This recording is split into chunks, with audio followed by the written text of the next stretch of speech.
इन दिनों चीन की नजरें रूस पर है, जो अमेरिकी राष्ट्रपति जो बाइडेन के सत्ता में आने के बाद से अपनी नीतियों में बदलाव लाने पर विचार कर रहा है। परंतु चीन केवल रूस से निकटता ही नहीं बढ़ाना चाहता है, अपितु रूस और भारत के संबंधों में ऐसी दरार लाना चाहता है जो कभी पाटी ना जा सके। इसकी ओर स्वयं चीन ने संकेत दिया है जब उसने ग्लोबल टाइम्स में इसी संबंध में एक अहम लेख छपवाया। लेख के शीर्षक से ही आप समझ सकते हैं कि चीन किस प्रकार से दशकों पुराने इस संबंध को तोड़ने में लगा हुआ है।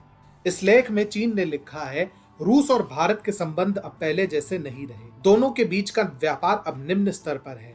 जितना रूस चीन के साथ व्यापार करता है उसका 1/10 हिस्सा भी वह भारत के साथ नहीं करता।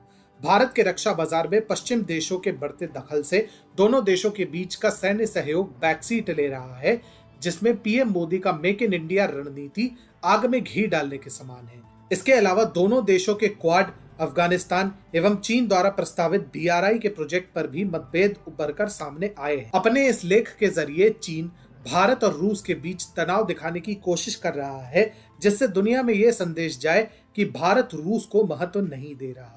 परंतु चीन इतने पर नहीं रुका। ग्लोबल टाइम्स के इस लेख में आगे लिखा गया है, विश्व धीरे धीरे करके एक नए भौगोलिक संरचना की ओर अपने कदम बढ़ा रहा है। मॉस्को जितना चीन के करीब जा रहा है, उतना ही भारत अमेरिका के निकट जा रहा है।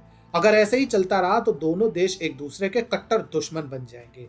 अभी वर्तमान स्तर पर भी रूस और नई दिल्ली के बीच के संबंध ज्यादा अच्छे नहीं हैं, लेकिन ये दरार अब धीरे धीरे बढ़ती जा रही है। अब इससे चीन क्या संदेश देना चाहता है? यदि मणिशंकर अय्यर की जुबानी में कहें तो चीन का संदेश स्पष्ट है, इन्हें हटाइए, हमें ले आइए।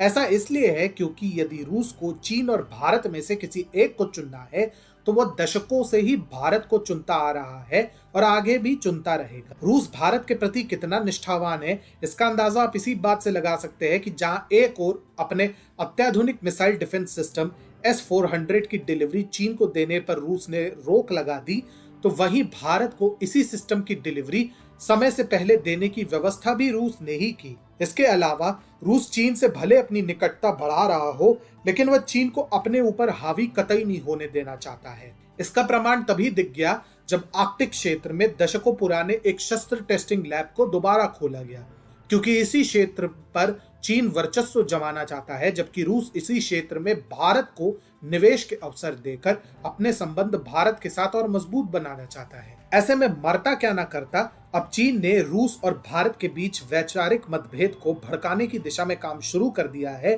ताकि रूस और भारत के संबंधों में एक दरार उत्पन्न हो जाए।